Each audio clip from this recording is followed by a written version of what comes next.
తోనే అక్కడికి వెళ్ళారు కదా, పాప లేదు అని పోలీసులు చెప్పే ప్రయత్నం చేస్తున్నట్టున్నారు ఫస్ట్. కానీ ఇప్పుడు దాని గురించిన ప్రస్తావన అయితే చేయట్లేదు ఎస్పీ. మేము కుమ్మెర జాతర జరుగుతున్నప్పుడు 18 తారీఖు రోజు ఓన్లీ ఆడపిల్లల కాడికే పోయినాము. మా అత్తమ్మ వాళ్ళ చెల్లెలు, నా తోటి కోడలు, మా ఆడబిడ్డ కలిసి పాపతో పాటు దర్శనం చేసుకోవడానికి పోయినాము. అక్కడ దర్శనం చేసుకోవడానికి పైన శివుని దగ్గర దర్శనం చేసుకొని మల్లికార్జున స్వామి గుహ దగ్గరకు వచ్చినాం. అక్కడ దర్శనం చేసుకోవాలి అని చెప్పేసి మాకంటే ముందు లోపలికి వెళ్తున్నారు. వాళ్ళకి చూసి మేము దర్శనం చేసుకుందాము లోపలికి వెళ్ళి అని అంటే, లోపలికి వెళ్ళబోతుండగా మాకు చూసి శ్రీనివాస్ రెడ్డి గేట్ వేసిండు. గేట్ ఎందుకు వేస్తున్నారు, దర్శనం చేసుకుంటాము అని అడిగితే 100 రూపాయలు ఇస్తేనే లోపలికి రావాలి, లేకుంటే వద్దు అని చెప్పారు.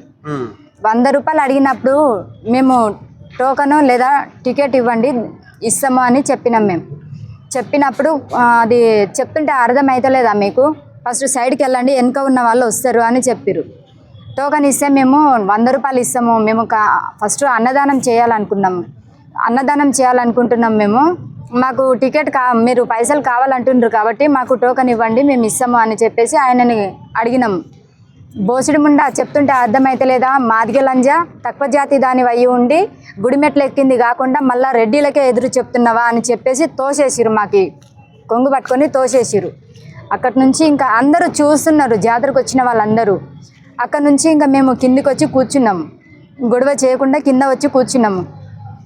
మా ఆయన ఇంటి నుంచి వచ్చిండు, 5 అవుతుంది టైం. అప్పుడు ఇంటి దగ్గర నుండి పాపని ఇంకా ఇక్కడే పెట్టుకున్నారు, గాలికి రాండి అని చెప్పేసి తీసుకెళ్ళడానికి వచ్చిండు. అందరం కలిసి మా ఆయనకి ఇట్లా జరిగింది అని చెప్పినాము. ఇంకా అది తెలుసుకొని మా ఆయన అడగడానికి వెళ్ళి తాత ఇట్లా చెప్పినావంట, వరుసలు పెట్టే పిలుస్తారు. అయితే తాత ఇట్లా ఎందుకు చెప్పినావు, అట్లా రెడ్డిలు అయినందుకు ఇట్లా మాట్లాడుతుర్రా ఏంది తాత, తక్కువ కులం వల్ల అయితే ఏముంది అని చెప్పేసి మా ఆయన అడిగిండు. మాదిగ దాన్ని చేసుకొని తక్కువ జాతి దాన్ని చేసుకొని నాకే ఎదురు చెప్పేంత పెద్దోనివి అయిపోయిన వారా అని చెప్పేసి అక్కడ రెడ్డిస్ అందరూ కొడుతున్నారు. ఇంకా సతీష్ రెడ్డి, శ్రీనివాస్ రెడ్డి, యేసు మధుసూదన్ రెడ్డి, శ్రీకాంత్ రెడ్డి, కన్నెరెడ్డి, కటిక నరేష్, ఇంకా వాళ్ళతో పాటు ఇంకొందరు సర్పంచి కూడా ఉన్నాడు తూకారాం రెడ్డి. అక్కడ కొడుతున్నారు. ఇంకా వీళ్ళు అరుస్తుర్రు, గట్టిగా అరుస్తుర్రు. ఇంకా అరుస్తుర్రు ఏమైందని చెప్పేసి నేను వచ్చిన. ఈయనకు మా ఆయనకు మా అత్తమ్మకి ఇద్దరికి కొబ్బరికాయలు రూమ్లో తీసుకెళ్ళారు, కొబ్బరికాయలు అమ్మ రూమ్లో, ఆ రూమ్లోకి తీసుకెళ్ళి ఇద్దరిని కొడుతుర్రు. ఇంకా మేము వచ్చినాం, మా ఆడబిడ్డ నేను బయట నిలబడి అడుగుతున్నాము, కొట్టొద్దు ఆయనకు కొట్టొద్దు, కాళ్ళు బాగలేదు అని చెప్పేసి కొట్టొద్దు అని చెప్పేసి మేము అడుగుతున్నాం. మాకు జుట్లు పట్టి కొడుతున్నారు, గోడలకు గుద్దుతున్నారు, అవతల కట్టెలు లైన్గా కట్టెలు కట్టిరు, ఆ కట్టెలకేసి కొడుతున్నారు. అయినా సరే అని చెప్పేసి ఇక మేము కొట్టొద్దు అని ఎంత చెప్పినా కూడా వినలేదు. వినకుంటే పాప ముఖమన్నా చూసి వదిలేస్తారేమో అని చెప్పేసి పాపని కొట్టొద్దు అని చెప్పేసి శ్రీనివాస్ రెడ్డి కాళ్ళ దగ్గర పాపను పెడితే మీ ముఖమే చూడలేదు మేము, తక్కువ జాతి లంజకు పుట్టిన దాని పిల్ల ముఖము నేనెట్లా చూస్తా అని చెప్పేసి యేసు మధుసూదన్ రెడ్డి కాలుతో తన్నేసింది. ఇక్కడ నుంచి తంతే పాప అట్లా చెట్టు దగ్గరికి వెళ్ళి పడేసింది, అక్కడికి వెళ్ళి పడేసింది, ఆ చెట్టు అంత దూరాన. ఇంకా నాకు కొట్టినప్పుడు కొంచెం తలకి దెబ్బ తగిలింది కాబట్టి నేను కింద పడిపోయినా. మా ఆడబిడ్డ వచ్చి పాపను తీసుకుంది, పాపను ఓదార్చింది, కానీ ఆగలేదు, పాప ఏడుపు ఆపలేదు. ఎప్పుడు మాత్రం అంత గట్టిగా ఏడవలేదు. ఇంకా ఆ రోజు పాప ఏడుపు ఆపలేదు. పాలకి ఏడుస్తుందేమో అని చెప్పేసి నాకు ఇచ్చి పక్కన కూర్చోబెట్టింది మా ఆడబిడ్డ. పాలు పట్టిస్తున్నా కానీ పాప ఏడుపు ఆపట్లేదు. ఇంకా అట్లనే అయినా సరే అని చెప్పేసి కొట్టొద్దు, మా ఆయనని కొట్టొద్దు అని చెప్పేసి నేను మళ్ళీ వెళ్ళి వాళ్ళ కాళ్ళు పట్టుకుంటుంటే జుట్టు పట్టి కొడుతున్నారు, తంతున్నారు, ఎక్కడంటే అక్కడ టచ్ చేస్తున్నారు, కానీ వాళ్ళు వదిలిపెట్టట్లేదు. లోపల ఉన్న మా ఆయన దెబ్బలకి తట్టుకోలేక 100కి కాల్ చేసిండు. 100కి కాల్ చేసి, సార్ ఇట్లా కుమ్మెర జాతరలో నన్ను మా అమ్మని కొట్టి చంపేసిర్రు సార్, రాండి సార్ అని ఇదొక్క మాట చెప్పించిర్రు. ఈ మాట చెప్పేంత వరకు ఏం చెప్పలేదు వాళ్ళు. ఆ తర్వాత ఫోన్ గుంజుకున్నారు, ఏ లంజగొడుకి ఫోన్ చేస్తున్నావురా నువ్వు అని చెప్పేసి.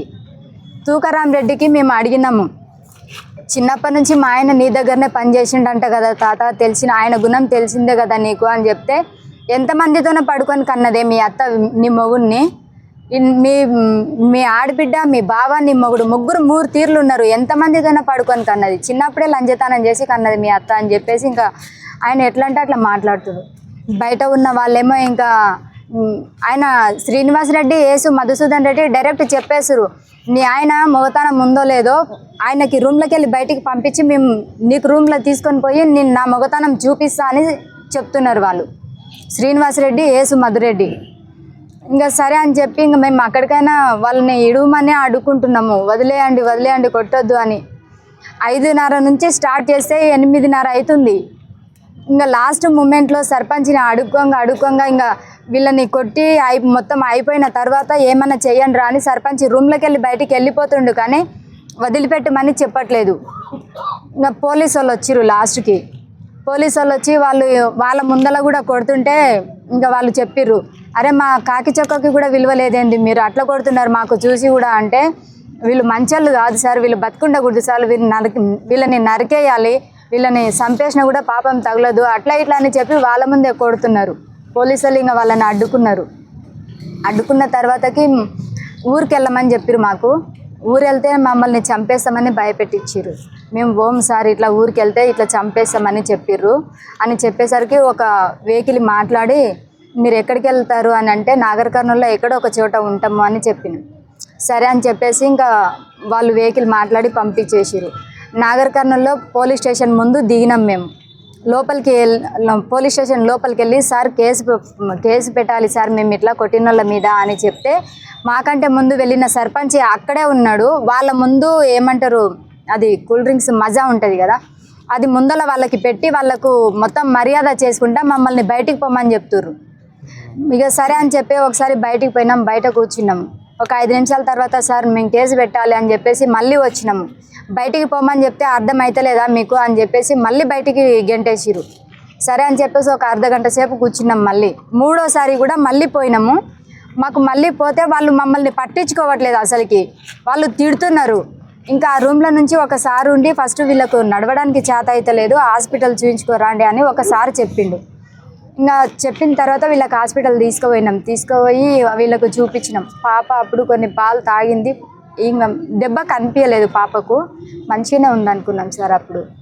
ఇంకా ఆ రోజు నైట్ తగిలింది కదా, మాకు అంతగా మాకు తెలియలేదు, బాగానే ఉంది అనుకున్నాము. అయితే ఈయనకు చూపించుకొని వచ్చిన తర్వాత కేసు పెడతాము అని అంటే ఒక పెన్ను పేపర్ పారేసిరు వాళ్ళు. మేము ఇట్లా మూతలో నిలబడి సార్ కేసు పెడతాము అంటే ఒక వైట్ పేపరు ఒక పెన్ను తీసి మాకు పాడేసిరు. సరే ఎట్లనో అట్లా రాయి, రేపు వచ్చినాక మొత్తం డీటెయిల్స్ రాద్దామని చెప్పేసి మా ఆయనకు చెప్తే రాసేసిరు.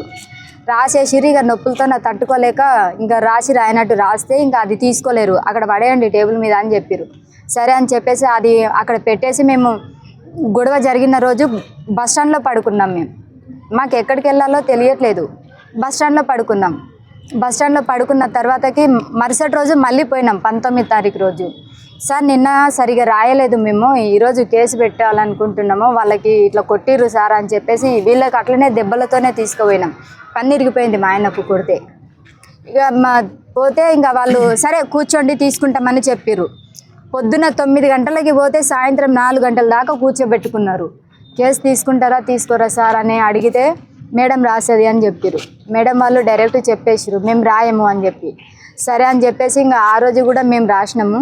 మేము రాసింది వాళ్ళు అసలు పట్టించుకోవట్లేదు, టేబుల్ మీద పెట్టి వెళ్ళిపోరు అని చెప్తుర్రు. ఇంకా ఆ రోజు 8 గంటలకు పోయినాం, ఆ గవర్నమెంట్ హాస్పిటల్ బయట పడుకున్నాం గేటు దగ్గర. ఇంకా మరుసటి రోజు వాళ్ళు మేము రేపు ఫోన్ చేసి పిలుస్తామని చెప్పారు మాకు, కానీ మాకు ఫోన్ రాలేదు. మేము చూసినాం 9 గంటల వరకు చూసినాం, 6 గంటలకే ఫోన్ చేసి పిలుస్తామని చెప్పారు. 9 గంటల వరకు చూసినాము మేము. ఇంకా మళ్ళీ మేమే పోయినాం. ఇంకా మేమే పోయి మళ్ళీ సార్ ఇట్లా మేము కేసు పెడితే పట్టించుకోవట్లేదు ఎందుకు సార్ అంటే, మీరు రాసింది ఏ పేపరు నా దగ్గర లేదు, మీరు బయట టైపింగ్ చేపించుకొని రాండి అని ఎస్ఐ చెప్పిండు.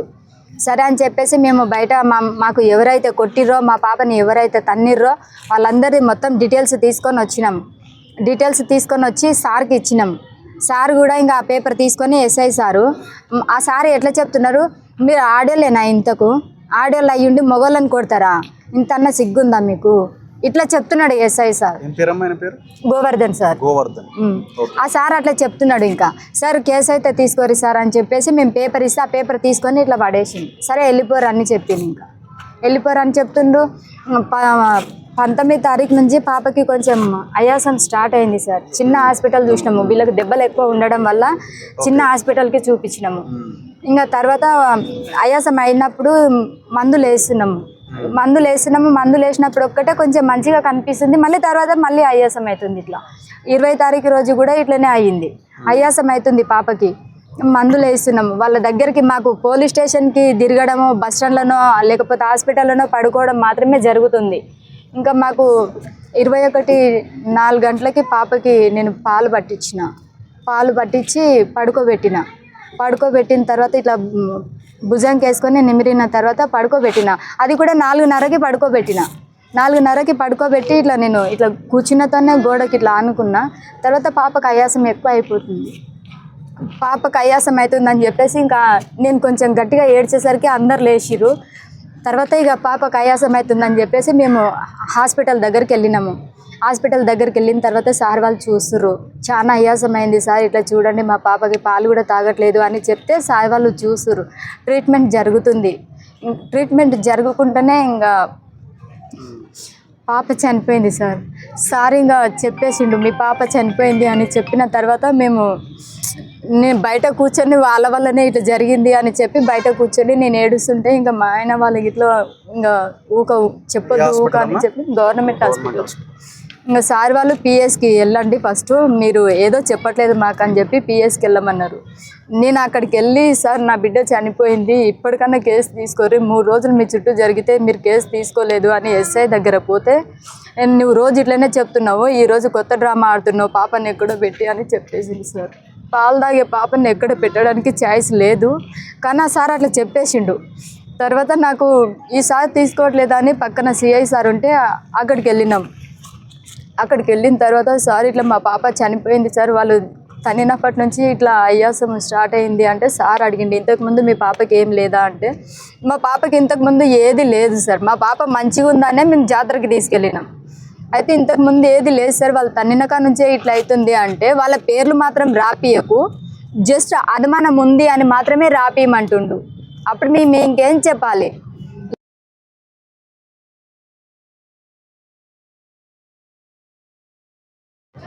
ఆ సార్ అప్పటి వరకు రెడ్డి అని నాకు తెలీదు, లేకపోతే నేను అప్పుడే తిరగబడేదాన్ని.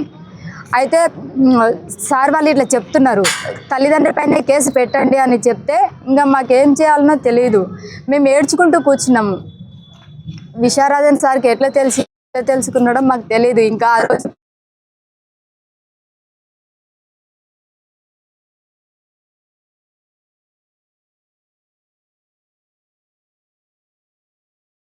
డిఎస్పి తీసుకున్నాడు మా కేసు. అప్పటి వరకు ఎస్ఐ తీసుకోలేదు, సిఐ తీసుకోలేదు, డిఎస్పి తీసుకున్నాడు. అప్పుడు ఇంకా అప్పటి నుంచి సారునే కొనసాగిస్తున్నాడు. ఇప్పుడు వాళ్ళు ఏమంటున్నారంటే అమ్మా, ఈ పాపకి 31 ఫస్ట్ వీక్లోనే ఇంకా డెలివరీ మీరు అవ్వడం వల్ల వీళ్ళు నీలోఫర్లో చాలా రోజులు ట్రీట్మెంట్ తీసుకున్నారు, ఆ పాపకి రకరకాల ప్రాబ్లమ్స్ ఉన్నాయని చెప్తున్నారు. ఏ ప్రాబ్లం లేదు సార్, ప్రెస్ నోట్ ఇప్పుడే రిలీజ్ చేసిండు ఆయన. మా పాపకి ఏ ప్రాబ్లం లేదు. Government hospital Nagar Kurnool. ఇక్కడ నుంచి నీలోఫర్ వెళ్ళారా? ఇక్కడ నుంచి మా పాప కొంచెం బరువు తక్కువ ఉంది సార్, బరువు కోసమే పోయినాం కానీ వేరే ప్రాబ్లం ఒక్కటి కూడా లేదు. మా పాప డిశ్చార్జ్ చేసినంటే మంచిగా ఉన్న తర్వాత డిశ్చార్జ్ చేస్తారు కదా, అది కూడా అది డిశ్చార్జ్ చేసినది కూడా మా దగ్గర ఉంది, అది కూడా ఉంది మా దగ్గర. మేము పాప మంచిగా ఉంది అని చెప్పే మేము తీసుకుపోయినాము, కానీ మంచిగా లేదు అని చెప్తే మేము ఎట్లా తీసుకుపోతాం? మాకు తెలియదా సార్, చిన్న పిల్లని బయటికి ఎట్లా తీసుకుపోవాలేనో?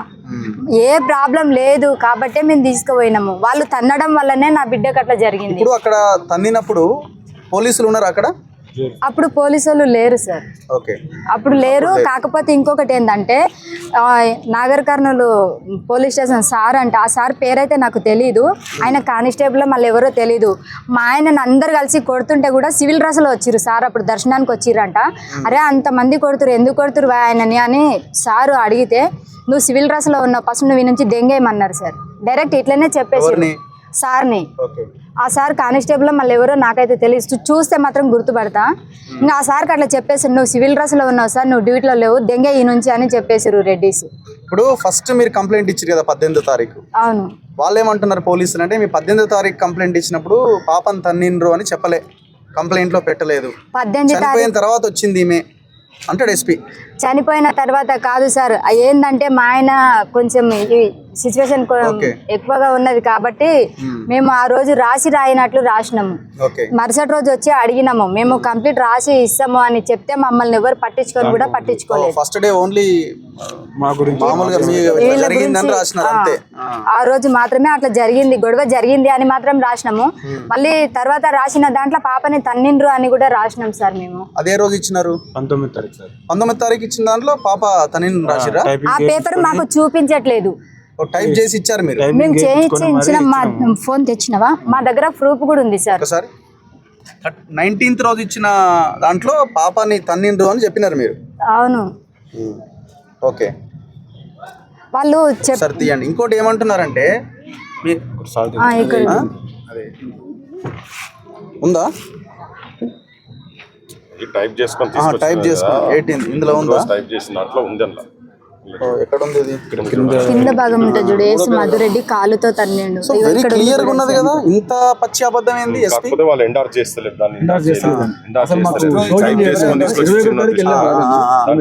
సో 18th రోజున ఇది అందరికి పంపిస్తాను నేను. 18th రోజున వీళ్ళు ఇచ్చిన, అంటే 18th రోజు ప్రింట్ చేసి 19th రోజు ఇచ్చినారు స్టేషన్ లో, అంతేనా? లేట్ అయిందని చెప్పేసి డేట్ 18th ఇచ్చింది, 19th ఇచ్చిండ్రు. అదే తీసి పక్కకు పడేసి అని చెప్పింది కదా, పక్కకు పడేసి అని చెప్పి ఇది అదే ఈ పక్కకు పడేసి అన్న దాన్ని ఇదే టైప్ చేసి తీసుకోపోయింది అన్నారు కదా. ఆమె చెప్పిన తర్వాత నేను తీసిన, అప్పటిదాకా నా దగ్గర ఉంది. వాళ్ళు చెప్పని వాళ్ళ నగర నటు సంగతి కూడా వాళ్ళకి ఎరకలే కదా. సో ఒకసారి చదువుతాను వినండి, ఇది చాలా కేస్ స్టడీ. ఇది ఇప్పుడు ఎస్పీ ఎంత పచ్చి అబద్ధాలు, డిఎస్పీ ఎంత పచ్చి అబద్ధాలు మాట్లాడుతూ కేసుని పక్కదారి పట్టిస్తున్నారని చెప్పడానికి ఇంతకంటే ఎగ్జాంపుల్ అక్కర్లే. ఎస్పీ ఇచ్చిన దాంట్లో 4th పేజ్లో ఉన్నది, ఏమని ఉన్నది? 18/2/2026 తేదీన గణేష్ ఇచ్చిన మొదటి కంప్లైంట్లో తన భార్య మరియు పాపల మీద దాడి గురించి ఎలాంటి ప్రస్తావన లేదు అన్నాడు. మరి 19th రోజున మీరు కంప్లైంట్ ఇచ్చినారు కదా, మరి 19th రోజున కంప్లైంట్ ఇచ్చిన దాంట్లో ఉంది అని రాయాలి కదా. ఏమన్నాడు దాని తర్వాత? శ్రీనివాసరెడ్డి తన భార్య పైన కులం పేరుతో తిట్టినట్టుగా కూడా గణేష్ పిటిషన్లో లేదు. ఇక తర్వాత ఇక మొత్తం దాన్ని సైడ్ ట్రాక్ పట్టించినాడు. తర్వాత ఎప్పుడైతే చనిపోయిందో అప్పుడు వచ్చి వీళ్ళు పాప గురించి మాట్లాడినని అంటున్నారు. అయితే ఈమె ఇచ్చిన కంప్లైంట్లో 19th రోజు ఇచ్చిన కంప్లైంట్లో చాలా క్లియర్గా ఉన్నది. ఇద్దరిని కలిపి ఇష్టం వచ్చినట్టు కొట్టుకుంటూ నా చిన్న కొడుకు గణేష్ పెద్ద ఫోనును తీసుకొని మీ అమ్మ ఇచ్చినటువంటి కంప్లైంట్ ఇది. ఆ పెద్ద కొడుకును తీసుకొని నా యొక్క కమ్మలు మరియు వెండి గాజులు గుంజుకొని మమ్మల్ని దుర్భాషలాడుతూ కుమ్మెర గ్రామానికి వస్తే మిమ్మల్ని చంపుతామని బెదిరించారు. సర్పంచ్ తుకారాం రెడ్డి గారు కొబ్బరికాయల రూమ్లో ఉండి కూడా మమ్మల్ని కొట్టించారు మరియు మా ఇంటిని జేసీబీతో కూలగొడతామని బెదిరించారు. మా చిన్న కోడలు, నా కూతురు, చిన్న పాప ముఖం చూసి వదిలేయండి అని బతిమిలాడితే కూడా చిన్న పాపను వారి కాళ్ళ దగ్గర పెట్టినచో యేసు మధు కాళ్ళతో తన్నినాడు అని చాలా క్లియర్గా ఈ లెటర్లో ఉన్నది. ఇది పోలీసుల దగ్గర ఉన్నది, బయట పెడతలేరు. అంతే కదమ్మా? మేము కూడా అడిగినాం సార్, ఆ పేపర్ ఒకసారి చూపించండి సార్ అని కూడా మేము కూడా అడిగినాము. అది మీరు మాకు ఇవ్వనే లేదు అని చెప్పి ఎస్ఐ మాకు దబాయించిండు. అసలు మీరు పేపరే ఏది ఇవ్వలేదు, మాకు 2 ఇచ్చిరు అని చెప్పేసి దబాయిస్తారు. ఈ పేపర్ మాత్రం చూపించట్లేదు, అసలు లేదు అని మాత్రమే చెప్పి. ఈ పేపర్ ఎవరికి ఇచ్చినారు? ఎస్ఐ సార్కి ఇచ్చినారు. గోవర్ధన్ సార్ ఉన్నారు కదా, గోవర్ధన్ సార్కి ఇచ్చినారు. 19th రోజున సీసీ కెమెరా ఫుటేజ్ తీస్తే మొత్తం బయటకు వస్తుంది కదా, వాట్ ఈస్ వాట్ అన్నది. వీళ్ళు ఇచ్చినా లేదని తెలుస్తుంది కదా, తెలిపోతుంది కదా. వీళ్ళు ఇచ్చినా లేదని తెలిపోతుంది, అది బయట పెట్టవచ్చు కదా. లోపల సార్ వాళ్ళ రూమ్ ఉంది కదా, సార్ వాళ్ళ రూమ్ లోనే ఇచ్చినారు. సో ఇంకొకటి, మీరు ఐడి కార్డ్స్ ఇస్తలేరు, ఆధార్ కార్డు ఇస్తలేరు. ఎవరు అడగరు. ఆమె కులం గురించి మీరు ఎస్సీ అన్నారట కదా. సో మీరు ఎస్సీ అంటే మీరు కులం సంబంధించిన ఏవి కూడా సబ్మిట్ చేస్తలేరు అని అంటాడు. ఎవరు అడిగారు సార్ మాకు వచ్చి, మాకు కావాలి అని మమ్మల్ని అడిగింది ఎవరు అడగండి. మేము ఎవరి దగ్గర మేమే పోయి ఇవ్వాలా? మా కులం ఇది, మా గోత్రం ఇది అని చెప్పేసి మేమే పోయి ఇవ్వాలా? వాళ్ళు అడగాలి కదా మమ్మల్ని. అడగమను, ఇస్తాను. అడిగినా ఇవ్వట్లేదు, దీనిలో వీళ్ళు సహకరిస్తలేరని రాసుకుంటూ వచ్చినాడు.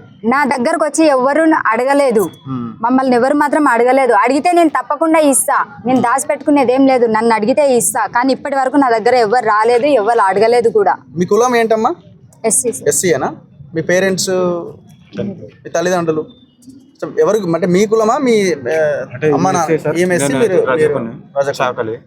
ఓకే. ఇదేవరమ్మా? సార్ నాకు అమ్మ వాళ్ళ ఊరు అంత ఐడియా లేదు, కాకపోతే అమ్మమ్మ చిన్నప్పుడు హైదరాబాద్ లోనే ఉండేది. సో మీరు ఎస్సీ సబ్ క్యాస్ట్ ఏంటి? ఎస్సీ మాదిగా. ఇప్పుడు మిమ్మల్ని మీరు శ్రీనివాస్ రెడ్డిని రాయితో కొడితే ఆయనకు రక్తం వచ్చిందా? లేదు, కొట్టలేదు సార్, కొట్టలేదు. అయితే అసలు కొట్టలేదు. ఇక్కడ జరిగినది ఏంటంటే ఫస్ట్ మా ఆయనకి అందరు కలిసి కింద పడేసిరు. శ్రీనివాస్ రెడ్డి ఏం చేసిండంటే గొంతు మీద కాలు పెట్టి రాయితో కూర్చోబోయిండు. అదే రాడు ఆయన చెప్తాడు. చెప్పు. కొబ్బరికాయలు నార తీసారు వినబడుతుందిగా? ఓకే. కొబ్బరికాయలు చేసి రాడు ఉంటాయి కదా సార్, రాడు నార తీసారు కింద వండబెట్టిండు. తీసుకుని ఇట్లా కూర్చొని వచ్చిండు. నేను కాలు పెట్టింది కదా ఇక్కడ చేతుడు ఇట్లా అన్న అంటే ఆయన అప్పుడు కింద పడి దెబ్బ తాకింది సార్. ఇక్కడ దెబ్బ తాకి రక్తం వస్తా ఉంది. ఆ రక్తం ఇట్లా వస్తున్నాడు మొత్తం ఇట్లా పూసుకొని ఈ అంగి మొత్తం ఎంచుకొని కాలు కింద పెట్టుకొని చీరుకుంటున్నాడు. చీరుకొని మేము వచ్చేటానికి మళ్ళీ వాళ్ళు వచ్చారు. ఎస్పీ ఆల్రెడీ డిసైడ్ చేసిండు, స్టేట్మెంట్ ఇచ్చిండు ఆయన. ఇంకొకటి ఏంటంటే అక్కడ గొడవ జరిగినప్పుడు సీసీ కెమెరాలు ఉన్నాయి. అక్కడ ఉన్నాయా? ఉన్నాయి. పైన గొడవ జరిగినప్పుడు అక్కడ ఉంది, కింద కొబ్బరికాయల రూమ్ దగ్గర కూడా ఉంది. వాళ్ళని అవి తీయమనండి, బయటపడుతుంది. మేము చెప్పింది అబద్ధమే. అది తీసేసిర్రు, సీసీ కెమెరా పెట్టలేదు అని చెప్తున్నారు. అది ఒకవేళ తప్పు మేము చేసిందే అయితే బయటపడుతుంది కదా సార్. అది సీసీ కెమెరాలు తీసి చూడండి సార్. మీరు 20,000 మంది వచ్చే జాతరకి సీసీ కెమెరాలు కూడా పెట్టాలి కదా మరి. యాక్చువల్గా సీసీ కెమెరాలు ఉండేనంట. నేను కూడా రాత్రి చాలా మందితో మాట్లాడితే వాళ్ళు చాలా మంది చెప్పారు అన్నాడు సీసీ కెమెరాలు ఉన్నాయి, వాళ్ళు తీసేసారు అని చెప్తున్నారు. ఉన్నాయి సీసీ కెమెరాలు ఉండే అని. ఇప్పుడు ఎట్లయితే వాళ్ళను ఇచ్చేది అది పాపనే లేదని చెప్పారు కదా, హషప్ చేసింది కదా అసలు. అంటే ఈ 2-3 రోజులు వీడియోలు రాలేదు. అదే ఎవరో చూసారు గింత అన్యాయం. చాలా మంది భయపడుతున్నారు. ఇంకా కూడా నేను అనుకుంటే ఏదో 1-2 వీడియోలు ఇంకెవరైనా తీసినవి కూడా ఉంటే వస్తాయి. క్లియర్ గా సంకల పాపని పెట్టుకొని ఉన్నది కదా. ఇది తీసిన వాళ్ళు కాదు, కెమెరాలు తీసిన మఫ్లర్ కూడా ఇదే మఫ్లర్ అమ్మా. ఇది లెక్క డిజైన్ మాత్రం ఇదే ఉంది. ఇదే మఫ్లరా ఉన్నది చూడ, దాంట్లో ఎంత క్లియర్ కదా మఫ్లర్ ఇట్లా పట్టుకొని ఉన్నది. ఆ వీడియోలు ఉన్నది. వాట్సాప్ లో బూతులు మాట్లాడుతూ వాళ్ళని రెచ్చగొట్టే మాటలు మాట్లాడి పోస్ట్ పెడితేనే గొడవ అయిందని చెప్పి చెప్తున్నారు. లేదు సార్, నేను ఏమన్నా అంటే మా వాళ్ళని ఇంత గలీజ్గా మాట్లాడదు మా వాళ్ళని ఇంత గలీజ్గా లంబడి ఇట్లా మాట్లాడదు కదా. నేను ఉడకంగా మిమ్మల్ని ఇట్లనే అంటే మీరు ఊకుంటారా అన్నాను. నేను గ్రూప్ లో పెట్టినా సార్. మీరు పెట్టిన ఆడియో ఉందా సార్? మీరు గ్రూప్ లో పెట్టినా అది నా ఫోన్ గుంజుకొని డిలీట్ చేసేస్తారు. వాళ్ళే డిలీట్ చేసి మేము డిలీట్ చేసినట్టుగా క్రియేట్ చేశారు సార్. మేమే మా ఆయన నిజంగా మీరు అన్నట్టుగా వాళ్ళ దగ్గర ఎవిడెన్స్ ఉందా? లేదు సార్, వాళ్ళే డిలీట్ చేసిర్రు. ఒకవేళ ఈయననే అంటే ఉండాలి కదా. ఇప్పుడు ఈయన వీడియోని వాళ్ళు తీసుకుని వాళ్ళు కూడా సర్క్యులేట్ చేయొచ్చు కదా, ఇట్లా తిట్టింది మమ్మల్ని. ఇక్కడ వాళ్ళు ఏమంటారు, కుల ప్రస్తావనే రాలేదు, కేవలం ఇది వాట్సాప్ లో మెసేజ్ పెట్టినందుకు గొడవ మొదలైంది అంటారు. పచ్చి బాల్యం సార్. నేను పాపని పోగొట్టుకున్నా. అబద్ధం చెప్పాల్సిన కర్మ నాకు లేదు. ఎందుకంటే నేను కడుపు కొత్తతో ఉండి చెప్తున్నా కాబట్టి. వాళ్ళకు మాదిగోళ్ళు అంటే నచ్చదంట. మాదిగోళ్ళు సాకలోళ్ళు నచ్చనప్పుడు గుడికి సున్నమెదురా అని చెప్పి పిలుచుకపోవడం ఎందుకు, రంగులేమని పిలుచుకపోవడం ఎందుకు, ఆ దేవుని బట్టలు ఉతికించడం ఎందుకు, వాళ్ళ బట్టలు ఎందుకు ఉతికించట. సాకలోళ్ళు ఇట్లా మాదిగోళ్ళు నచ్చనప్పుడు వాళ్ళకి దూరంగానే ఉండాలి, కానీ బట్టలు ఉతకడానికి సున్నాలు వేయడానికి ఎందుకు అవసరం వస్తుంది సార్? అప్పుడు కూడా దూరంగానే పెట్టాలి. ఊరోళ్ళు కూడా కొంతమంది వీడియోలు కొంతమందితో మాట్లాడిస్తారు కదా వాళ్ళు. అంటే ఊర్లో ఎప్పుడు గొడవలు కాలేవు, కేవలం వీళ్ళే క్రియేట్ చేస్తారు అనే విధంగా మాట్లాడతావు. ఇంతకు ముందు కూడా ఊర్లో ఇంతకు ముందు కూడా గొడవలు జరిగినాయి సార్. అక్కడ ఇంతకు ముందు కూడా గొడవలు జరిగినాయి. మేమనే కాదు. ఆగండి. ప్రతి సంవత్సరము లేకపోతే 5 నెలలకు ఒకసారి గొడవ లేనిది మాత్రము రెడ్డిస్ ఉండలేరు సార్. వాళ్ళకైతే ఖచ్చితంగా గొడవ ఉండాలి. వాళ్ళు ప్రతి సంవత్సరము నల్లి పెట్టుకునేటోళ్ళే, గొడవ పెట్టుకునేటోళ్ళే సార్. అక్కడ మా వల్లనే జరిగింది అనేది కాదు, వాళ్ళకి ఎప్పుడు గొడవ జరుగుతూనే ఉండాలి. పోలీస్ స్టేషన్ ఇష్యూలో మీరు ఏదైతే చెప్తారో వాళ్ళు కూడా సీసీ కెమెరాలు బయట పెడతా అని చెప్పి చెప్తా ఉన్నారు. మీరు రెడీగా ఉన్నారా దానికి? మేము రెడీ సార్, పెట్టమని చెప్పండి. ఇంకొకటి ఏంటంటే అక్కడ ఏదైతే జరిగిందో లైన్ గా ఉండాలి.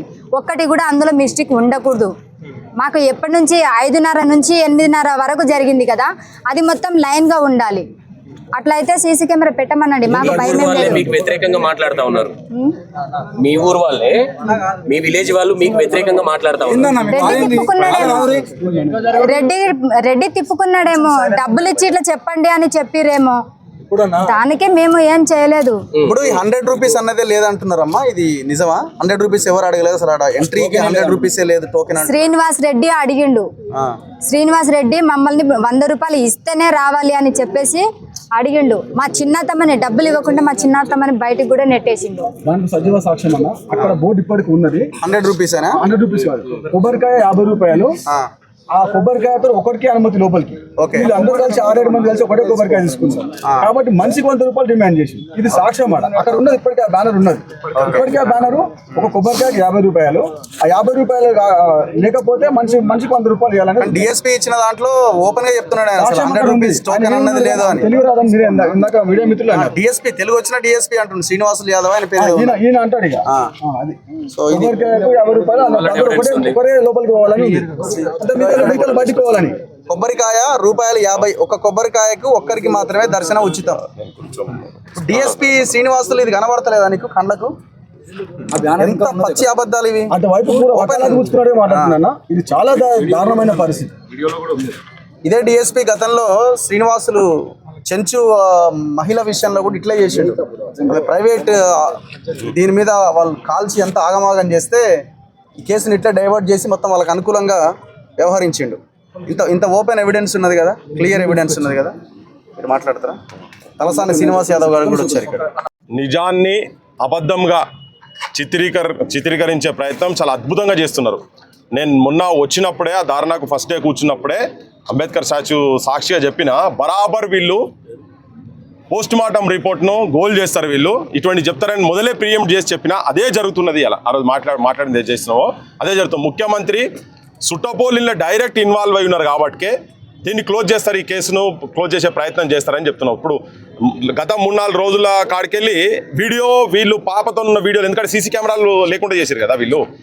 సో వీళ్ళు ఏంటంటే వీళ్ళు ఎక్కడ కూడా పాపను పట్టుకొని ఉన్నది విజువల్ ఎక్కడ లేదు కాబట్టి అసలు పాపనే రాలేదని పెట్టి ఇటే బద్నాం నెట్టి అది ముందే ప్రసవం ముందే జరిగింది కాబట్టి ఆల్రెడీ సమస్యలు ఉన్నాయని చెప్పని దాన్ని ఒక ప్రొజెక్ట్ చేసేందుకు చేశారు. అయితే ఆ జాతరలో ఉన్నటువంటి ఒక యువకుడే అరే ఏమో ఇంత అన్యాయం ఉంటుందా, ఇంత ఘోరంగా ఉంటుందా, ఎందుకంటే వాళ్ళు ఆల్రెడీ భయానకమైన వాతావరణం తీసుకొచ్చి పెట్టారు. ఎందుకంటే స్ట్రైట్గా ఆయన సర్పంచే క్లియర్గా చెప్పిండేంది, నువ్వు ఉవ్వన్ దగ్గరికి పోయినా కానీ, నువ్వు ఎమ్మెల్యే దగ్గర పోయినా, ముఖ్యమంత్రి దగ్గర పోయినా, ఎవరి దగ్గర పోయినా ఏం కాదని చెప్పి చాలా క్లియర్గా చెప్పింది. ఇవాళ ఆ రోజు కూడా అదే మాట మాట్లాడి ఈరోజు కూడా అదే మాట మాట్లాడతారు వాళ్ళు. సో క్లియర్గా చెప్పిన తర్వాత అది హషప్ చేసే ప్రయత్నం జరుగుతున్నది, చాలా క్లియర్గా ఉన్నది. ఇప్పుడు ఏం చేసినా ఆ వీడియో విజువల్స్ ఎక్కడ లేవు కాబట్టి అసలు పాపనే లేదంటే లొల్లొడిచిపోతుంది. ఇప్పుడు నిన్న ఆ పిల్లగాడు ధైర్యం చేసి ఇంత అన్యాయం జరుగుతుందని ఆ పిల్లగాడు పొద్దున్నే ఎర్లీ మార్నింగ్ వీడియో పెట్టిండు. అరే గిట్ల ఉన్నదన్న, ఇదిగో వాస్తవం, అసలు ఇది ఒక చంటి పిల్ల సంకల్లో ఉన్నది, లోపల వీళ్ళ అమ్మ వాళ్ళందరూ లోపల ఉన్నారని. ఇప్పుడు డిఎస్పీ ఆన్ రికార్డ్ ఏం చెప్పిండు, పాప లేదని చెప్పిండు. ఇప్పుడు దొరికిండు, పాప ఉన్నదని దొరికిండు. ఇప్పుడు తన్నది అనేది ఇప్పుడు వాళ్ళు చెప్తున్నారు కదా. సీసీ కెమెరాలు తీసి ముంగడ పెట్టు. సీసీ కెమెరాలు ఇప్పుడు దాదాపు కొన్ని వేల మంది వచ్చేటువంటి జాతర అది. మరి ఆ జాతరలో సీసీ కెమెరాలు ఉంటాయి కదా. ఉట్టిగా సందులలో గల్లీలలో పందులు తిరిగేటి, పులులు తిరిగేటి, అడవిలో పెడుతురుగా, ఎవడెవడు ఎక్కడ తిరుగుతా పుల్లకు కూడా పెడుతురుగా, కెమెరాలు పెట్టి తిప్పుతురు కదా. మరి మనుషులు గంత పెద్ద జాతర జరుగుతుంటే సీసీ కెమెరాలు లేవనట్లుంటుంది. అది ఉంటే ఒకనొక జాతకం బయటపడుతుంది. ఇక్కడ ఇంకొకటి ఏ ఊర్లోకి పోయినా కానీ ఇప్పుడు ఇంటర్ కాస్ట్ అరేంజ్ చేసుకున్నారు వీళ్ళు, కులాంతర వివాహం జరిగింది, ఆమె కులం ఏందో తెలుస్తుంది కదా, ఆడ తెలిసే జరిగింది అనేది కదా ఇటు చేసేది. 1 వీక్ అవుతుంది, కులం ఏందో తెలుసుకోలేకపోవడం ఏందండి? అంటే అంత గొప్ప ఇంత దారుణంగా ఉందా సిస్టమ్? రాజ్యం వాళ్ళ చేతులలో ఉన్నది. దీన్ని వీళ్ళు పేదోళ్ళు కాబట్టికే, అమాయకులు కాబట్టికే, కింది కులాల వాళ్ళు కాబట్టికే, వీళ్ళకు నోరు లేదు కాబట్టికే, ఇంకా సాకలైన మా రాజ్యాలు ఇంకా నడుస్తున్నాయి అనుకుంటారు కాబట్టి, ఆ భ్రమలలో ఉంటారు కాబట్టి వాళ్ళు ఏమనుకున్నారంటే వీళ్ళెమ్మడి ఎవరు లేరు అని. వీళ్ళందరూ సంఘాలు మొత్తం వచ్చినాయి కాబట్టి వాళ్ళకు ఒక ధైర్యం. ఇప్పుడు వచ్చిన తర్వాత కూడా 80% వెళ్ళి వీళ్ళని పంపించాలి, టెంట్ ఉంటే ఉంచొద్దు, దీన్ని డిస్టర్బ్ చేయాలి, ఇవన్నీ ప్లాన్ చేసి బయట ఒక ప్రచారాన్ని నిజాన్ని నిలబెట్టేందుకు చాలా కష్టమవుతుంది. అబద్ధం ఇట్లా చిన్న దాంతో ఇట్లా వెళ్ళిపోతుంది. ఒక చిన్న ఏదో ఎట్లయితే విషం చుక్క పాలల్లో ఒక కుండెడు పాలల్లో వేస్తే ఎట్లా విషం అవుతుందో అట్లా తయారు చేసే ప్రయత్నం చేస్తున్నారు. కానీ వాస్తవం పచ్చి నిజము, ఒక పచ్చి బాలెంత 2 నెలల పాప సంకల పెట్టుకొని ఉన్న పాప, ఆమె కూడా చెప్తున్నది, మొన్న కూడా ఇదే చెప్పింది, కాల్తోని తన్నిండు అని చెప్తుంటే తన్నలేదు అని చెప్పి తననే అబద్ధం చేసేటట్టుగా చేస్తే మధుసూదన్ రెడ్డికి అమ్మనికి ఏమైనా గెట్టు పంచాయతీ కూడా పంచాయతీ ఉందా? మీ భూమి పక్కకు వాళ్ళ భూమి ఉందా? మీ ఇంటి పక్క మీ భూమే లేదు. మీ ఇంటి పక్కకు వాళ్ళ ఇల్లు ఏమైనా ఉన్నదా? నీకు ఆయనకి ఏమైనా ఉన్నదా? చిన్నప్పుడు మీరు క్లాస్మేట్లేం కాదు కదా. ఇక చూడుర్రి, ఊరోళ్ళు కనుక పెద్దోళ్ళు తాత నాయనమ్మ ఎవరైనా పెద్దోళ్ళు ఉంటే పెద్దోళ్ళ పేర్లు తెలుస్తాయి, వీళ్ళ పేర్లు వాళ్ళకి తెలియకపోయినా కానీ కులం అయితే తెలుస్తుంది కదా. నీ వేళ్లతోని వాళ్ళకు ఏమైనా గెట్టు పంచాయతీ గోడ పంచాయతీ ఉన్నదా? ఉంటే కులం పంచాయతీ ఉండొచ్చు, అంతేగాని ఏం పంచాయతీ లేదు కదా. లేకుంటే నువ్వే కొట్టినావు, నువ్వే చంపినావు అని ఎందుకు చెప్తారు? పోనీ తనకు బిడ్డ పేరు మీద అమ్మ నీ బిడ్డ మీద ఒట్టేసి చెప్పు, చచ్చిపోయిన బిడ్డ మీద ఒట్టేసి చెప్పు, మసోనెట్ అంటోడే కాలుతోందని లేదా? అంతే కదమ్మా, నీ బిడ్డ మీద ప్రమాణం చేసి సమాజం చూడండి. రేవంత్ రెడ్డి ఉన్నదాన్ని లేని దాన్ని ఎట్లా దుష్ప్రచారం చేసి పోలీసు వ్యవస్థ వాళ్ళ చేతుల్లో ఉన్నది కాబట్టి ఎట్లా అబద్ధంగా చిత్రీకరించి వీళ్ళని తప్పులు పడ్డేసే ప్రయత్నం చేస్తుండు కదా. అరే పిల్లల మీద ఒట్లేసి మీకు అబద్ధం చెప్పేటువంటి కుసంస్కారాలు సంస్కారం మీకు ఉండొచ్చు, కానీ ఇట్లా పేద పిల్లలు చెప్పరు. మాదిగ రేవంత్ రెడ్డి, రజాకార్ రేవంత్ రెడ్డి, నేను మాదిగ బిడ్డను, మాదిగోళ్ళే, నేను నా రాజకీయ భవిష్యత్తే మాదిగోళ్ళతో తయారని చెప్పినావు కదా. ఈ ఒక మాదిగ తల్లి ఇక్కడ 2 నెలల చనుబాలు తాగేటువంటి పసి గుడ్డును చంపుకున్నటువంటి ఒక బిడ్డ అడుగుతుంది ఇక్కడ 4 రోజుల నుంచి ఇక్కడ దీక్ష చేసుకుంటూ అడుగుతున్నది. ఏడ చచ్చినావు, ఏం చేస్తున్నావు? నీ సుట్టపోళ్ళను కాపాడుతందుకు మొత్తం తెలంగాణ పరువు మొత్తం ప్రపంచానికి పరువు తీస్తున్నావు నువ్వు. కాలుతోందంతాడే ఇన్ని జరిగినాక కూడా ఇంకా మీరు అబద్ధాలు ప్రచారం చేసుడు, వాళ్ళని తప్పులు పట్టించే ప్రయత్నం చేసుడు, ఇదంతా ఎక్కడ దుర్మార్గం ఇది? గట్టిగా వాళ్ళ పాపం ఏదో రేకుల ఇళ్ళల్లో అది ఉంటే గట్టిగా గాలి వస్తే కొట్టుకుపోయే ఇల్లట వాళ్ళది పేదరికంలో కాదు. ఇప్పుడు వీళ్ళ కేసు తీసుకోలేదు, ఫస్ట్ వీళ్ళ మీద పెట్టిన కేసు 118(2) నాన్ కాగ్నిజబుల్ అఫెన్స్, అంతే కదా, సెక్షన్ నాన్ బెయిలబుల్ పెట్టిరు కదా. అసలు పోలీసు వాళ్ళు దరఖాస్తు ఎవరు మొదలు తీసుకుంటే వాళ్ళకి వస్తుంది కదా. 100కి ఎవరు ఫోన్ చేసిరు తీరి, ఏ నెంబర్కి వెళ్ళి 100కు ఫోన్ వచ్చింది తీ. Revanth Reddy home minister, chief minister, 100కు ఫోన్ ఎవరు చేసిండ్రు, వీళ్ళ నెంబర్కి వెళ్ళి ఫోన్ వచ్చింది. ఉంటుంది కదా, నీకు రికార్డు ఉంటుంది కదా. ఎక్కడెక్కడ పొక్కల వల్ల నక్సలైట్లను దొరకబడుతున్నారు కదా. ఇప్పుడు ఎవరు 100కు ఎవరు ఫోన్ చేసిరు అంటే ఎవరు కంప్లైంట్ తీసుకోవాలి? నువ్వు వీళ్ళ కంప్లైంట్ తీసుకోకుండా మాజాలు దాగుకుంటా కూర్చొని పోలీస్ స్టేషన్లలో ఎందుకు? కేవలం రేవంత్ రెడ్డి సుట్టపోలు అని చెప్పాను వాళ్ళు, అంతే కదా. మరి తర్వాత ఇచ్చిన దాన్ని కూడా తీసి అవతల పడిస్తున్నారు కదా. ఎక్కడన్నా ఏ మాటలన్నా వీళ్ళు అన్నదానికి పొల్లు పోకుండా ఎక్కడన్నా వీళ్ళు మీ లెక్క ఆర్టిస్టులు కాదు. పుటకో మాట మాట్లాడి ఏసాలు వేసి ఓ రోజు ఒక దగ్గర ఉండేటోళ్ళు కాదు వీళ్ళు. వాళ్ళ బిడ్డ చనిపోయిన దానికి తన్నినోనికి వానికి శిక్ష కావాలని చెప్తున్నారు వాళ్ళు. దాన్ని నువ్వు మళ్ళా దాన్ని ఎక్కడో చేసి తిమ్మిని బొమ్మి చేసినట్టుగా మొత్తం కింద వరేస్తే మీద వరేస్తే కింద లెక్క చేసి ఇది ఒక అబద్ధంగా ప్రచారం చేస్తున్నారు కదా. సమాజంలో ఉన్న ప్రతి తల్లి ఒక్కసారి గుండె మీద చేసుకొని ఆలోచించండి. ఎవరన్నా కానీ పసిగుడ్డు చనిపోతే వాళ్ళ మీద ప్రమాణం తీసుకొని అబద్ధాలు చెప్పేటువంటి అంత దుర్మార్గంగా ఏ తల్లి అని ఉంటుందా చెప్పండి. ఈమె చెప్పేది, మౌనిక చెప్పేది పచ్చి నిజం. దాన్ని ఇంకా ఇప్పుడు వాళ్ళు ఇంకేమేం చేస్తారో దానికి సాక్ష్యం డిఎస్పీ ఆల్రెడీ చెప్పిండు కదా. అరే మీరు చదువుకున్న గాడిదలు కదా, వీళ్ళకి పాపం తెలియదు, ఆమె చదువుకోలే కానీ సంస్కారం ఉన్నది, ప్రేమ ఉన్నది. తల్లి ప్రేమ అంటే ఏంటిదో ఉన్నది. సమాజం మొత్తము ఈ రేవంత్ రెడ్డి ఇటువంటి పాలకులను గల్లబట్టి అడగాల్సిన అవసరం ఉన్నది. జనాలు కూడా ఈ జరిగే దుష్ప్రచారాన్ని ఎవరు నమ్మాల్సిన అవసరం లేదు. వాళ్ళ మీద గట్టి కేసులు పెట్టి అత్యాచారం కింద కేసులు పెట్టి బొక్కల వరేయాలి. వీళ్ళ మీద పెట్టినటువంటి కేసులు ఆడోళ్ళు కొడతారంటే అన్నిటికీ సాక్ష్యం ఏంది?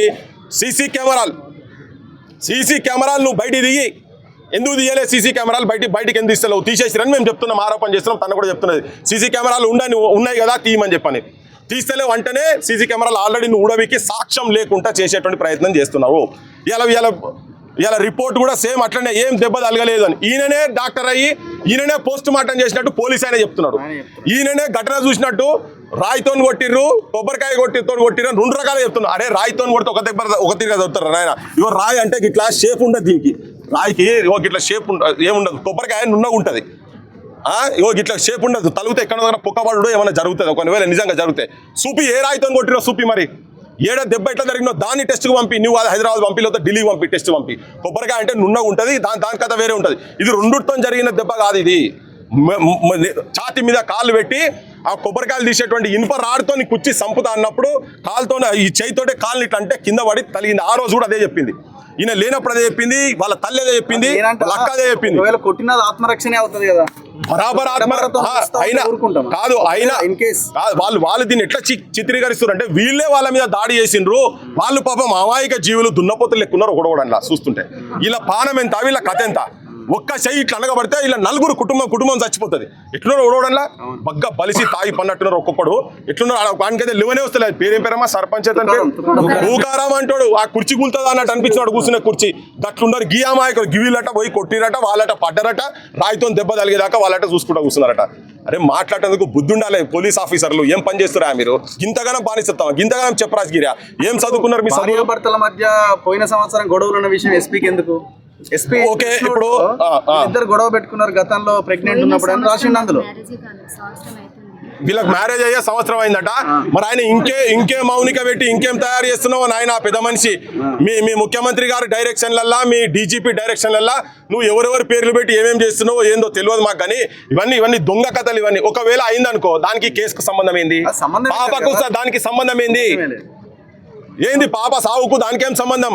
కాలుతో దాన్ని చంపిండ్రా నాయన అంటే ఆయనను కాపాడుతందుకు గిన్ని రకాల కథలు ఎందుకు ఆయన అర్థమైతలేదు. మీ ఈ కథలు ఈ యాక్టింగ్లు చేస్తే మీకు ఆస్కార్ అవార్డులు వస్తాయి. నీకు మీ ముఖ్యమంత్రికి లైన్లో వరుసలో మీరే ఉంటారు మొత్తం ఫస్ట్ 10 దాకా. ఇంకేమో పెట్టిండ్రు వల్ల చాలా ఉన్నాయి ఇందులో, చాలా ఇచ్చిండు. పచ్చి అబద్ధాలు. ఇది చెప్పాలంటే అది ఒక బూత్ కాగితం. డేట్ కూడా ఇచ్చిండు, పలానా డేట్ రోజు ఈయనట ఆమెను కొట్టిండట, ఇది రికార్డులో ఉంది ప్రెగ్నెంట్ ఉన్నప్పుడు. అసలు దానికి దీనికి ఏం సంబంధం? కేసుకున్ను ఒకవేళ ఏమన్నా జరగని అరే అట్లా కాదు. ఇప్పుడు హాస్పిటల్ డిశ్చార్జ్ రిపోర్ట్ ఉంది కదా, కాదమ్మా హాస్పిటల్ డిశ్చార్జ్. ఒకవేళ పాప ఆరోగ్యం మంచిగా లేకుంటే హాస్పిటల్ వాళ్ళు ఏం చేస్తారు? ఆడనే పెట్టి ట్రీట్మెంట్ చేస్తారు కదా, మందులు గిందులు అంతా అక్కడనే పెట్టిస్తారు కదా, అంతే కదా. డిశ్చార్జ్ చేయరు కదా, అంతేనా? మరి డిశ్చార్జ్ చేసిరంటేనే పిల్ల బాగున్నట్టే కదా. అది మంచిగా ఉన్నదంటే మొక్కు తీర్చుకుంటుంది కదా. వీళ్ళు ఆడిపోయింది. ఈ దున్నపోతు గాడిదలకు గాయంత కూడా అర్థం కాకపోతే ఇట్లా ప్రజలకి ఇట్లా చెప్తే ప్రజలు నమ్ముతారు. ప్రజలు పిచ్చోళ్ళు ఏమన్నా అవలగాల దమాకలేదా ప్రజలకు? వాళ్ళు అట్లా చెప్పి ఏది పడుతుంది పోలీసు ఓడిస్తే, ముఖ్యమంత్రి ఏది పడుతుంది రాస్తే నమ్మేటది పబ్లిక్ ఏమైనా పాగలగల్లా? తప్పు ఇది. రేవంత్ రెడ్డి గారు మీరు ఎంత చేస్తే దానికి మేము కూడా ఇక్కడ ఏం ఊకోలేదు. నువ్వు ఇక్కడ టెంట్ తీస్తే ఎట్లెట్లా ఏ రకాలుగా మేము జనాలకు తీసుకుపోవాలో అన్ని రకాలుగా వాస్తవాలు తీసుకుపోతాం మేమని చెప్పదలుచుకున్నాం. ఎవరు? అరే శ్వేత మాట్లాడు కుర్తు నుంచి. సో తను మాట్లాడతారు. అసలు ఇక్కడికి వచ్చినాక అసలు ఏం మాట్లాడాలన్నా కూడా అర్థం కావట్లేదు. ఒక 50 సంవత్సరాల కిందట తెలంగాణ సాయుధ పోరాట యోధురాలైన ఐలమ్మ ఏ కష్టాలైతే దొరల చేతిలో పడిందో ఇప్పుడు అవే కష్టాలు నా చెల్లె మౌనిక పడుతుంది. అసలు ఏం జరుగుతుంది సభ్య సమాజంలో? మహిళలను లా అనే పదం యూజ్ చేసి వాడడం అనేది ఎంతవరకు కరెక్టు? మొదటి నుండి వస్తే చాలా అనుమానాలు బయటకు వస్తున్నాయి. ఈమె ఒక 2 నెలల పాపను గుడికి, అంటే వాళ్ళ జాతర జరుగుతుంది, తీసుకెళ్ళింది. ఆ పాప ఆరోగ్యం బాగుంటేనే కుటుంబం మొత్తం వెళ్ళిండ్రు. దర్శనానికి వెళ్తే 100 రూపాయలు ఇవ్వాలి అని డిమాండ్ చేయడం ఎక్కడిది అసలు? దేనికి ఇవ్వాలి? ఇవ్వను, మాకు టోకెన్లు ఇవ్వండి అని అడిగిండ్రు. టోకెన్లు అడుగుతున్నావు, నువ్వు తక్కువ కుల జాతి అని అంటున్నారు. ఇప్పుడు ఎవరైతే అడిగిండ్రో తక్కువ కుల జాతి అంటే నీకు ఆడ జాతితో ఏం పని, కులంతో ఏం పని?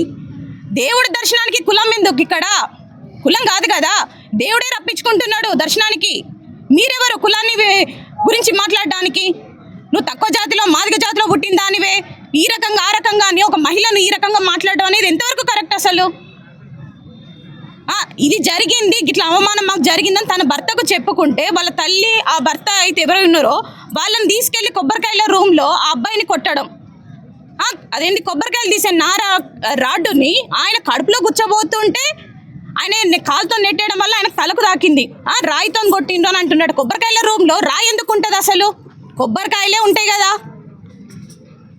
మరి కొబ్బరికాయలు కొట్టినప్పుడు మరి రాయి తగిలిందంటే ఆడ సీసీ కెమెరా ఉన్నదా? మీరు చూసిండ్రు ఎవరైనా సాక్ష్యంగా? అది లేదు. ఆ పాప తన పాపను పట్టుకొనే బయట ఉన్నది. నా భర్తను కొట్టకండి అని ఆమె వేడుకుంటుంది. అసలు పాపే తీసుకురాలేదు అని మాట్లాడుతున్నారు డిపార్ట్మెంట్ వాళ్ళు. అసలు ఎంతవరకు ఇది అని పోలీస్ స్టేషన్కి వెళ్తే పోలీస్ స్టేషన్లో కూడా మహిళలే ఉన్నారు, కానిస్టేబుల్స్. మాది కంప్లైంట్ తీసుకోమంటే కూడా తీసుకోలేదు. ఒక సాటి మహిళ కూడా, ఈ యొక్క బాలింత అయినటువంటి ఒక ఆడపిల్ల తన పాపను భర్త పరిస్థితి ఇట్లా ఉంది, మాకు ఇట్లా అన్యాయం జరిగిందని పోతే కూడా వాళ్ళు కేసు తీసుకోవడానికి కూడా ముందుకు రాలేదు. ఇలా చెప్పుకుంటూ పోతే చాలా అనుమానాలు వ్యక్తమవుతున్నాయి. ఆ రోజు ఐలమ్మ కుటుంబం మీద కూడా ఇలాంటి దాడియే జరిగింది. మళ్ళీ 2026లో కూడా మళ్ళీ మా రజక కులస్తుల మీద ఇలాంటి దాడులే జరుగుతున్నాయి. అసలు ఎందుకు రజకులను అంత చిన్న చూపు ఎందుకు? చాకల ఐలమ్మ అని చెప్పి ఊరు వాడాలని విగ్రహాలు పెట్టుకొని జయంతులు వర్ధంతులు మీరు ఇంత ఘనంగా నిర్వహిస్తున్నారు. మరి ఎందుకు చాకల కులస్తుల్లో పుట్టినటువంటి మమ్మల్ని ఎందుకు ఇంత చిన్న చూపు చూస్తున్నారు? మహిళలంటే ఎందుకు అంత చిన్న చూపా మీకు? మా ఓట్లు మీకు కావాలి, మేము ఇళ్ళలో పని చేయాలి, మేము ఇస్త్రీ చేసే బట్టలు మీరు వేసుకుంటారు, మీ ఇళ్ళలో శుభకార్యాలకు మేము రావాలి, మేము ముందుండాలి, మేము కాళ్ళకు పసుపు పెట్టాలంటారు, పోలు పోయాలంటారు, అన్నిటికీ మేము కావాలి. లాస్ట్కి వచ్చేసరికి మీరు చాకలోళ్ళు, తక్కువ జాతి వాళ్ళు అని మమ్మల్ని విమర్శిస్తారు. తక్కువ జాతి ఏంటిది, ఎక్కువ జాతి ఏంటి? మనిషి పుట్టుకే పెద్ద గొప్ప జాతి. మనం మనిషిగా పుట్టిన వెంటనే పెద్ద గొప్ప. దాంట్లో తక్కువ చిన్న పెద్ద ఏంటిది ఇవన్నీ? నేను ఇవాళ ఒక ఆడబిడ్డగా, నా చెల్లికి ఒక ఆడబిడ్డగా, ఒక అక్కగా నేను ఇక్కడికి రావడం జరిగింది. ఈమెకు అన్యాయం జరిగింది మౌనికకు. దాని మీద నేను మాట్లాడడానికి వచ్చిన. ఏ సర్పంచ్ అయితే ఒక బూతు మాటలు, పదజాలం, అంటే ఒక ఆడపిల్లను ఎలాంటి మాటలు అయితే అనొద్దో, మహిళలను లా అనే పదాన్ని వాడుకుంటూ నువ్వు ఇలాంటి దానివి అలాంటి దానివి అని అన్నారు. అంటే ఎంతవరకు? ఆమె ఎట్లాంటి దాన్ని నువ్వు అలాంటి మాటలు మాట్లాడుతావు? మీ అత్త ఈ రకంగానే అని అన్నారు. అంటే వాళ్ళ అత్త గురించి నీకెందుకు, ఆమె గురించి నీకెందుకు? అసలు ఇక్కడ క్యాస్ట్ ఎందుకు, తిట్టడం ఎందుకు? నీకు నిజంగా వాళ్ళు కొట్టినట్టయితే అవి సాక్ష్యాలు ఉన్నాయా నీ దగ్గర? ఆ అబ్బాయి ముఖం చూస్తే కొట్టేంత ఉన్నది ఆయన దగ్గర. ఆయన కొట్టిండని మాట్లాడుతున్నారు. ఆయన కొట్టినట్టు మీరు ప్రూఫ్ చేస్తారా? ఇలా చెప్పుకుంటూ పోతే చాలా ఉన్నాయి. కానీ ఏ సర్పంచ్ అయితే ఇలాంటి అఘాయిత్యానికి పాల్పడుతూ మాటలు మాట్లాడిండో ఆయన సర్పంచ్ పదవి నుండి తొలగించాలి. అసలు ఎట్లాంటి పదవుల్లో కూడా ఇట్లాంటి వాళ్ళు కొనసాగొద్దు. వీళ్ళ వల్ల ఇవాళ వీళ్ళొక్కలే కాదు, అగ్రకులాలల్లో చాలామంది కూడా మా రజకుల పట్ల చాలా మాటలు మాట్లాడుతూ, మా పట్ల చాలా ఏమంటారు అంటే మమ్మల్ని ఒక చిన్న చూపు చూస్తూ, మమ్మల్ని ఒక వేరే వక్రబుద్ధితోని కూడా చూస్తూ, అంటే మేము ఏ విషయంలో తక్కువ వాళ్ళం కాదు, మేమందరం ఐలమ్మ వారసులం. ఇక్కడికి వచ్చిన వాళ్ళందరం ప్రతి ఒక్కరు కూడా ఐలమ్మ వారసులే. ఐలమ్మ ఆనాడు ఎలాంటి పోరాటం అయితే చేసిందో ఇవాళ కూడా అలాంటి పోరాటం చేయడానికి ప్రతి ఒక్కరు ముందుకొచ్చిండ్రు. కానీ ఎవరైతే ఇలాంటి అఘాయిత్యాలు భవిష్యత్తులో కూడా పాల్పడతారో అలాంటి వాళ్ళకి బుద్ధి రావాలంటే ఆయన సర్పంచ్ పదవి నుండి తొలగియాలి. ఏ డిపార్ట్మెంట్, పోలీస్ డిపార్ట్మెంట్ వాళ్ళైతే ఇలాంటి తప్పుడు సమాచారాలను వీళ్ళ మీదకి నెట్టుకుంటూ వాళ్ళ పక్షాన ఉంటుండ్రో వాళ్ళు చేసేది చాలా వరకు అన్యాయమో. ఇప్పటికైనా వాళ్ళని కూడా అసలు తీసేసినా పర్లేదు చెప్పుకుంటూ పోతే. ఎందుకంటే ఒక అమాయకుల మీద ఇన్ని మాటలను నెట్టుకుంటూ వాళ్ళు చేసే తప్పులు వీళ్ళ మీద నెడుతున్నారు. అది చాలా అంటే చాలా వరకు ఖండిస్తున్నాను నేను. దయచేసి ఎవరైనా కానీ భవిష్యత్తులో మళ్ళీ రజకుల జోలికి వస్తే ఇలా ఉంటుంది మా పరిమాణం. అంటే రేపు భవిష్యత్తులో మేము ఆడవాళ్ళ జోలికి కానీ మగవాళ్ళ జోలికి పోతే మమ్మల్ని కూడా ఇలాగే దేహశుద్ధి చేస్తారు అనేంత భయం పుట్టే విధంగా మేము న్యాయం జరిగే వరకు పోరాటం చేస్తాము. ఈ చెల్లెకు మేము అండగా ఉంటామని చెప్తున్నా. వీళ్ళకు న్యాయం జరిగేదాకా వీళ్ళు ఏం కోరుకోవట్లేదు, పైసలు అడగట్లేదు, మాకు ఇది కావాలనట్లేదు, ఏది అడగట్లేదు. ఎవరైతే మా పట్ల అన్యాయంగా చేసిండో వాళ్లకు శిక్ష పడాలి, మాకు న్యాయం జరగాలి. వీళ్ళకు న్యాయం జరిగితేనే ఆ చిన్న పాప, చిన్న పసిగుడ్డు, ఆమె ఆత్మ శాంతిస్తుంది. అసలు తల్లిదండ్రులను కూడా గుర్తుపట్టలేని చిన్న పాపను ఒక కాలుతో దన్నిండు అని అంటే అసలు అతను మనిషి, అసలు ఏమనాలి అతన్ని? ఇలా జరుగుతుంది. అదే మేమే వాళ్ళ అంటే అగ్రకులాల వాళ్ళ మీద చేస్తే మమ్మల్ని బ్రతకనిస్తారా? అసలు మమ్మల్ని బ్రతకనిస్తారా? తీసుకుపోయి ఎక్కడ ఎన్కౌంటర్ చేస్తారు కావచ్చు. మరి ఎందుకు మా మీద ఇంకా మీకు? ఇప్పటికైనా కళ్ళు తెరవండి, మా జోలికి రాకండి. మేము మనుషులమే, మేము మనిషిగా పుట్టినాం. మాదే పెద్ద గొప్ప జాతి. రజకులంటేనే రాజకులం మాది. రజకులను చాకలి కులను, చాకలోని విరాను, చాకలి దానివే అని బూతు మాటలు మాట్లాడకండి. ఐలమ్మని ఎలా అయితే చేతులెత్తి దండం పెట్టుకుంటూ దండలేసి పూలేస్తున్నారో మేమందరం వారసులము. అదే పోరాటాన్ని మళ్ళీ ముందుకు తీసుకెళ్ళడానికి కూడా మేము సిద్ధంగా ఉన్నాము. ఎవరైతే వీళ్ళకు అన్యాయం చేసినో వాళ్ళకు శిక్ష పడేదాకా మేము పోరాటం కొనసాగిస్తాము. నేనైతే దయచేసి అదొకటే కోరుకుంటున్నా, వీళ్ళకి న్యాయం జరిగే వరకు ఖచ్చితంగా వీళ్ళకి నేను అండగా నిలబడతాను.